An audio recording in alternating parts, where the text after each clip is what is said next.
Never sleep again.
Hey beauties, and welcome back. I'm back at it again with another Halloween tutorial, and there will be some more to come, so be sure to hit that subscribe button now and share with any friends that are looking for some Halloween ideas. Today's look is my own feminine yet sexy and scary twist on the ultimate horror icon, Freddy Krueger from Nightmare on Elm Street.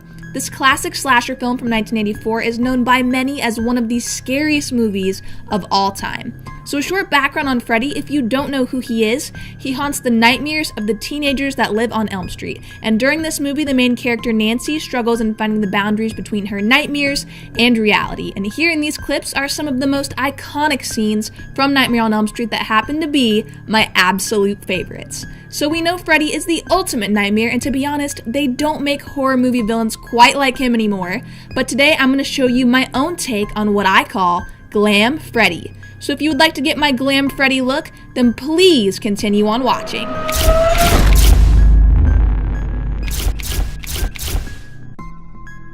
So to start this look out, prime that skin with something that's going to hydrate you underneath your foundation all day. And here I'm using the Tarte Flawless Primer, and it does exactly that. It's also one of my favorite primers.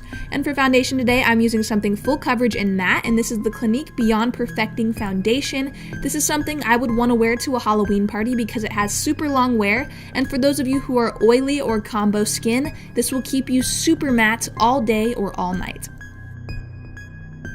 For concealer, use your favorite. Today I'm using my favorite, and this is the Tarte Shape Tape, and I'm just doing a little highlighting under the eyes and blending out using a brush. It's always really important to also set under your eyes to prevent any creasing, so I always set with a translucent powder just to be sure nothing moves, and throughout the day this will keep everything put. I also like to take a little bit more of that translucent powder, and I like to apply this to my whole entire face, and this will also set your face as well.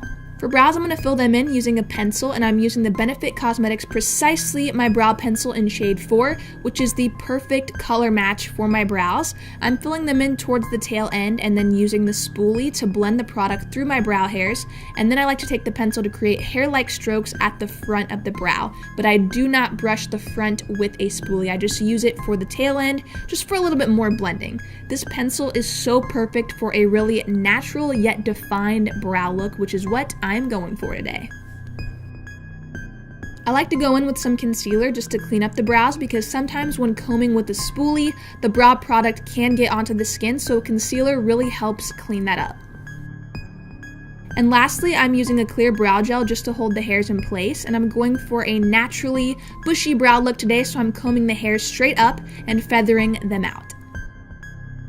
The first thing you're going to want to do for your eyes is prime, and here I'm using MAC Soft Ochre Paint Pot. For our transition color, we're using a coral today from the Morphe 35B palette, and I'm just going to dust this right into the crease area. Next, I'm going to take a darker red from the 35B, and I'm dusting this into my crease, but taking it a bit lower into the crease just to deepen everything up and darken it up a little bit further. And now I'm taking that same dark red shade, and I'm going to be smoking out the lower lash line and bringing this upwards using a smaller brush. So now we're going to deepen the lid color using the ColourPop Gel Liner in Besto Liner. This is a burgundy color, and I'm just going to place this onto the lid and go right over the top with the same dark red we were using before, and this will definitely darken up the eye look a lot further. Using a fluffy brush, I'm just going to blend that color upwards into the crease area. To highlight the brow bone, I'm using a white shade on a small brush. This is also from the Morphe 35B palette, and I'm going right up against my brow bone, and this will lift the eyes up tremendously, and this will also soften the entire eye look. For liner, I'm using a black liner, and I'm lining my waterline and all around my eye, including the top lash line, and then I'm using a small pencil brush from Sigma, and I'm going to blend that all out until it's very smoky. This is one of my favorite ways to do liner because it gives the eyes some mystery, which I love rather than using a harsh winged liner. And now I'm just taking the RCMA No Color Powder to sharpen that eyeshadow and prevent any fallout. I'm going to leave this right here until we are almost done with the entire eye look, and then I'll dust it away, and this will just sharpen everything up. And now apply some mascara to your top and bottom lashes, and for false lashes today I'm using one of my favorites, and these are the Flutter Lashes in Intoxicating. And lastly, I'm just going to dust away that powder, and as you can see, it really sharpened everything up and made it look really flawless, and here is the final eye look. So moving back to the face, we're going to be warming up our skin with some bronzer today, and I'm using the Beach Bunny Bronzer by Too Faced. This is not a matte bronzer, it actually has some shimmer in it, and I'm just going to use this to warm up the skin and add some life back into my face.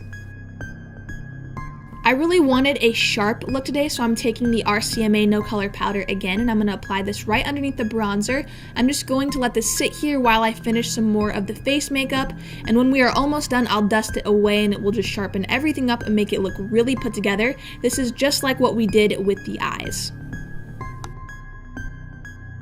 For highlight, I'm using something golden and warm, and this is the Ofra Cosmetics Rodeo Drive Highlighter. This is one of my favorites right now, and I'm just going to highlight my cheekbones as well as my nose. And when I highlight my nose, I always like to use a small brush for really precise application, and this will actually make your nose look a lot smaller rather than just dusting it across. For blush, I'm using a really nude pink shade by Ofra, and this is from their blush palette. I'm just going to dust this onto the backs of the apples of my cheeks, just for a little hint of pink. For lips, I wanted to do a green lip, but I decided to change this color, which you will see later. And here I am using the Ofra Cosmetics Liquid Lip in Hawaii Tropical with NYX Cosmetics Glitter right over the top. So moving on to the fun part, we are going to be using gelatin today, and you can purchase these gelatin cubes on Amazon or make it yourself at home. So the first thing you want to do is heat up that gelatin in a cup, and while it's cooling I went in with an orange alcohol activated paint and I stippled this onto my neck using a cut up sponge, and this will be the base color for the burn. You could also use a coral lipstick. And now I'm going to apply the cooled gelatin to my neck area, and if you're going with Glam Freddy, only apply this to half your neck and half your face. And now as the gelatin starts to set, you can lightly start tapping it, and you will see how sticky and tacky it gets, and this is when it really starts looking like a real burn, which is what we want. So after it's set, you're going to want to apply some translucent powder to it to make sure it does not move around or peel right off, so make sure you don't skip the step and set your gelatin. So next I'm going in with some red and stippling this into the burn, and I'm blending it in with a sponge to create the look of veins. I also went in with some tweezers and my spatula, and I started picking at the burn and creating some holes. This is downright nasty, so if this freaks you out, don't worry, I was freaking myself out this entire time. It really does start looking very real and very freaky. And now I'm just going to shade in some of the holes in the gelatin, and I'm going to add some reds and some purples, and then I'm going to get started on half of my face, which is exactly done the same way that I did my neck.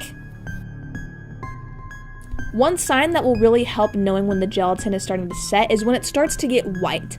That means that it's almost set. As you can see here, the gelatin on my face is turning white. I also used a blow dryer to set this, and it sped up the drying process a lot. So now I'm taking my Skin Illustrator palette and I'm going to shade the face burn and fill the gelatin holes with some red. Using a water activated paint or an alcohol activated paint would be ideal if you're going out for Halloween, because this will not move around at all and this will stay put throughout the night, unlike a cream paint would. And now is when things really start to get nasty. You're going to want to make these holes bigger because Freddy's are very big. I just went in and pulled at the gelatin and I stretched out the holes that we created. And after you've created some holes, you're going to want to fill them in using some scab blood.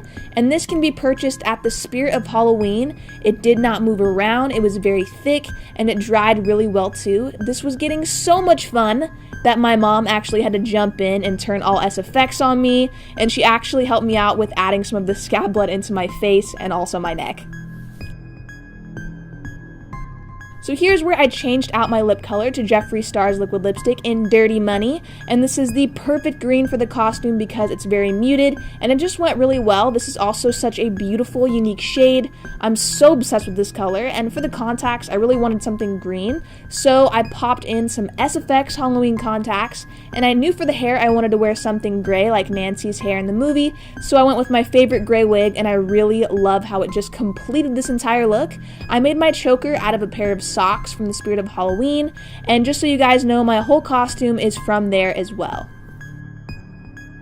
So this is my final look on Glam Freddy. I hope you guys enjoyed this tutorial, and don't forget to like it if you did enjoy it, and subscribe if you want to see more videos from me, and don't forget to share this video with any friends looking for some Halloween ideas.